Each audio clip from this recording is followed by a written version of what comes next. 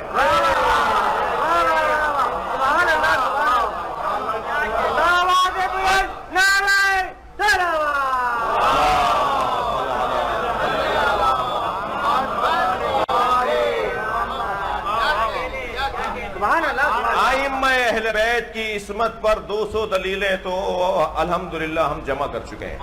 جناب حضرت مفتی منیب الرحمن حفظہ اللہ، وہ ایک ملاقاتیں ہماری ان سے، تو کہنے لگے کہ پنجتن کی عصمت پر اور پنجتن کی خطا محفوظ عن الخطا ہونے پہ تو دلیلیں ہیں، لیکن آپ ائمہ کو بھی معصوم مانتے ہیں، دلیل کیا ہے؟ بات تو ہے۔ تو علامہ غلام حسین کنتوری نے ہندوستان سے اب سے مدتوں پہلے کتاب لکھی تھی جس میں 100 دلیلیں انہوں نے جمع کی تھیں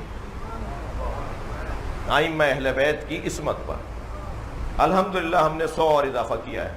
دار التحقیق باب العلم میں جو ہمارا ادارہ ہے، تحقیقی ادارہ ہے، اس میں جو کام کرنے والے دوست ہیں ان میں سے ایک مولانا تشریف فرما ہے، اور وہ کمپوزنگ کے مراحل میں ہیں۔ بار بار دیکھا جاتا ہے کہ اس کے اندر کوئی کمزور جملہ نہ رہ جائے۔ ظاہر ہے اپنا موقف پیش کر رہے ہیں نا۔ میں تو بہت چھوٹا سا فقیر اور آپ کا نوکر ہوں، مجھے تو ان لوگوں پہ تعجب ہوتا ہے جو یہ کہتے ہیں کہ مولوی کر کیا رہے ہیں، تو وہی یہ سوال کرتے ہیں جو مولویوں سے دور ہیں۔ جتنا کام اس وقت ہو رہا ہے شاید 20 سال پہلے نہیں ہوا۔ الحمدللہ مسلسل بہتری کی طرف ہے ہمارا مکتبی عمل مسلسل بہتری کی طرف ہے۔ توجہ چاہوں گا، تو وہ جو دلائل 200 دلائل، ان میں سے ایک دلیل یہ جو میں ابھی آپ کے سامنے دے رہا ہوں کہ لفظ بنو استعمال کیا ہے، اللہ نہیں، اللہ کا کلام ہے، حدیث کے ساتھ واحد کلام ہے جو ایک ہی وقت میں اللہ کا کلام بھی ہے، رسول اللہ کا کلام بھی ہے، مولا علی کا کلام بھی ہے، امام حسن کا کلام بھی ہے، امام حسین کا کلام بھی ہے، جناب زہرا کا کلام بھی ہے، قرآن بھی ہے، حدیث قدسی بھی ہے۔ حدیث کے ساتھ ایک ہی وقت میں جتنے بھی کلام ہیں نا ان سب کا مجموعہ ہے، لہٰذا جتنی قدر کی جائے اور جتنا اس کو پڑھا اور اس کو سمجھا جائے اتنا اس کا حق ہے، اس سے زیادہ ہم اس کی خدمت میں رہیں گے۔ 3 سے زیادہ بیٹے فاطمہ کے اس میں ہیں، 3 سے زیادہ بیٹے سیدہ کے اس کے اندر موجود ہیں۔ صدارت اس گھرانے کی جناب زہرا کے نام، اور سب سے برابر کا رشتہ جناب زہرا کا اس انجمن پنجتن میں بابا بیٹی، شوہر زوجہ، ماں بیٹا۔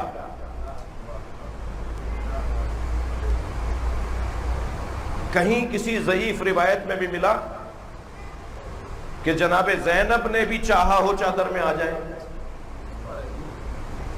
قاعدتاً، قانوناً، تاریخاً، عقلاً جناب زینب وہی ہیں۔ قاعدہ یہ کہتا ہے، تاریخ یہ کہتی ہے، قانون یہ ہے کہ بی بی کہاں ہوں گی اور ماں نہیں ہوں گی، تو بی بی کے گھر میں واقعہ ہو رہا ہے، بی بی سب بہن بھائیوں میں چھوٹی ہیں، جناب امام حسن امام حسین سے کم سن ہیں، سب وہاں موجود ہیں، اور نہیں ہے تو جناب زینب نہیں ہے، یہ کیسے ممکن ہے؟